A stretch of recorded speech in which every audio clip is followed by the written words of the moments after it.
بسم اللہ الرحمن الرحیم۔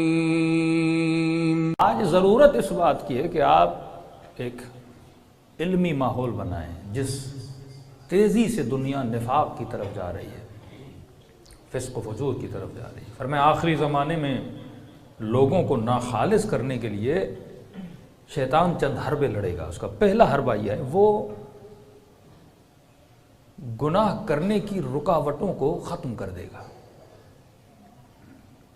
یعنی پہلے اگر کسی جوان گندہ کام کرنا بھی ہو، فار ایگزامپل کوئی گندی مووی دیکھنی ہو، کوئی گندی چیز دیکھنی ہو، اسے زحمت ہوتی تھی ایک چیز کو ڈھونڈنے میں، گناہ کرنے میں بھی زحمت پڑتی تھی، ڈر تھا، خوف تھا، معاشرے کی رکاوٹیں تھیں۔ لیکن فرمایا آخری زمانے میں یہ اتنی آسانیاں پیدا کرے گا، آن ون کلک یہ گناہ کرنے کے لیے اتنا گناہ، یعنی بالکل ریڈی کر کے اس کے پلیٹ میں رکھے گا۔ آخری زمانے میں یہ ہوگا۔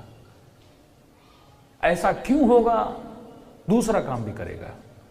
تو دوسرا کام یہ ہے، یہ معاشرے سے قبح گناہ کو ختم کر دے گا۔ یعنی کوئی ایسا زمانہ تھا کہ لوگ کسی چیز کو برا سمجھتے تھے، لیکن بائی ٹائم کے گزرنے کے ساتھ ساتھ وہ چیز جو بری تھی وہ آج بری نہیں لگنے لگے گی۔ مثلا آج سے 40 ایئرز بیفور، 50 ایئرز آپ پیچھے چلے جائیں، جو معیار 40 سال پہلے تھے، کہ آج بھی وہی معیار ہے؟ جو خواتین کے 40 سال پہلے معیار تھے، 50 سال پہلے معیار تھے، وہ آج معیارات ختم ہوتے جا رہے ہیں۔ یعنی بائی ٹائم یہ قبح ہے۔ سب سے بڑا گناہ یہ ہے کہ انسان گناہ کو قبیح نہ سمجھے۔ بڑی آسانی سے یہ دوست دوسرے دوست کو بتائے کہ میرے فلانا محرم سے اتنے تعلقات ہیں، برائی نہ سمجھے۔ 4 دوست آپس میں بیٹھ کے ایک دوسرے کو ماں بہن کی گالیاں دے رہے ہوں، ان کو برائی نہ لگے کوئی مجھے گالی دے رہا ہے۔ مسجد میں بیٹھ کر غیبتیں کر رہے ہوں، ان کو برائی نہ لگے کہ کوئی گناہ ہے۔ تیسرا کام جو سب سے بڑا خطرناک ہے، پہلا رکاوٹوں کو دور کرے گا، دوسرا قبح گناہ کو ختم کرے گا، تیسرا اتنا ختم کر دے گا کہ یہ اس گناہ پہ فخر کرے گا، مفاخرہ کرے گا۔ آج یہ ٹک ٹاک اسٹار، یہ معاشرے میں جتنی گندگی پھیل چکی ہے، یہ اپنے کاموں پہ فخر کرتے ہیں۔ کیوں؟ کیونکہ ان کے لیے گول بناتا ہے۔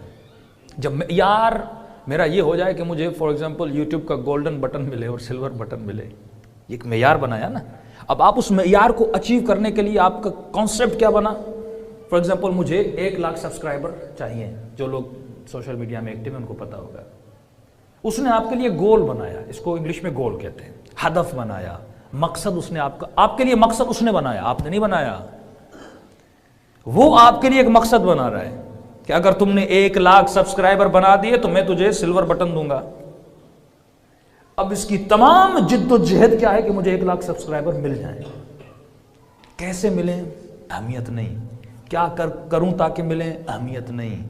کون مجھے سبسکرائب کر رہے ہیں؟ مومن کر رہے ہیں، منافق کر رہے ہیں، کوئی اہمیت نہیں۔ بس مجھے سبسکرپشن چاہیے، مجھے 1 لاکھ تک۔ اچھا میں کیا کروں تاکہ 1 لاکھ سبسکرائبر ملیں؟ کچھ بھی کرو، گانا گاؤ، ناچو، کسی کو تنگ کرو، روڈ پہ بیٹھ کر کسی کے ساتھ پرینک کرو، لوگوں کی عزتیں اچھالو، لوگوں کا ٹائم ضائع کرو، کچھ بھی کرو۔ کیوں؟ اس کی مینٹلٹی میں شیطان نے اس کی سوچ کو بدل دیا، اس کے سافٹ ویئر کو اس نے بدل دیا۔ اب یہ پوری زندگی غلط سافٹ ویئر پہ چل رہا ہے، پوری زندگی اس کی ایکٹیویٹی غلط چل رہی ہے۔ اس نے کلمہ تو لا الہ الا اللہ کا پڑھا ہے، لیکن عمل میں شیطان کی عبادت کر رہا ہے۔ سورہ یاسین کی آیت کہ انسان وعبد ربک، اللہ کی عبادت کرو، اللہ تعبد الشیطان انہ لکم عدو مبین۔ سورہ یاسین، شیطان کی عبادت نہ کرو۔ خدا کس کو کہہ رہا ہے؟ مسلمانوں کو۔ اے خدا، جس نے تیرا کلمہ پڑھا، جو صبح تیری نماز پڑھے، جو دوپہر تیری نماز پڑھے، جو مجلس میں آئے، جو حسین کا نام لے، تو اسے کیسے کہہ سکتا اللہ تعبد الشیطان؟ ہے کوئی ہم میں سے جو یہ کہے میں شیطان کی عبادت کرتا ہوں؟ کوئی کہتا نہیں ہے، پر عمل میں کرتے ہیں۔ عبادت کا مطلب کہ جس کا تم کہا مانو، تو ایک قبح گناہ کو ختم کرے گا۔ پھر لوگوں فخر کریں گے لوگ اپنے گناہ پہ۔ پہلے شراب پینا قبیح تھا، ایون اگر وہ انڈین کا معاشرہ ہو، آپ پرانے زمانے کی فلمیں اٹھائیں گے تو اس میں کہتے تھے یہ گناہ ہے کہ خود ان کے اپنے دین اور مکتب میں شراب حرام ہے، لیکن آج فخر سے پیتے ہیں۔ ڈانس کرنا، ناچ کرنا، آپ کی شادیوں میں مسلم لڑکیاں ناچ رہی ہیں، لوگ بلائے جاتے ہیں ریکارڈ کرو، ریکارڈ کرنے کے بعد فیس بک پہ رکھا جائے، اس کا مطلب فخر کر رہی ہے نا، یہ ناچنے پہ فخر کر رہی ہے، یہ گانے پہ فخر کر رہی ہے۔ الغنا اشد من الزنا، یہ زنا کر کے فخر کر رہی ہے۔ کہ یہ چیزیں ہمارے گھروں میں نہیں ہیں؟ کیسے یہ وجود میرے لیے باعث خیر بنے گا جب تک میں خالص نہیں بنوں گا؟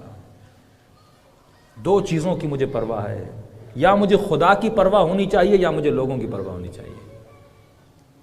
لیکن شیطان معاشرہ ایسا بنا دے گا کہ لوگ ایک سمت میں جا رہے ہوں گے لیکن صراط مستقیم کسی اور راہ پہ جا رہی ہوگی۔ اب یہ انسان ڈیول مائنڈڈ ہو جاتا ہے، میں کروں تو کیا کروں؟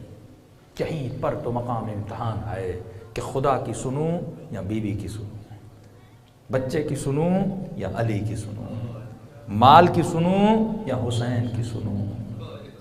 تو اب تمہاری سلیکشن کیا ہے؟ اگر تمہاری سلیکشن وہی ہے جو اہل بیت کی سلیکشن ہے۔ کسی جوان نے کہا مولانا مجھے سمجھ نہیں آتا، میں کروں تو کیا کروں؟ میں نے کہا ایک سمپل سا مشورہ دے رہا ہوں، ایڈوائز دے رہا ہوں تمہیں، جو بھی زندگی میں کام کرو کرنے سے پہلے یہ سوچو اگر میرا امام زمانہ ہوتا تو کیا کرتا،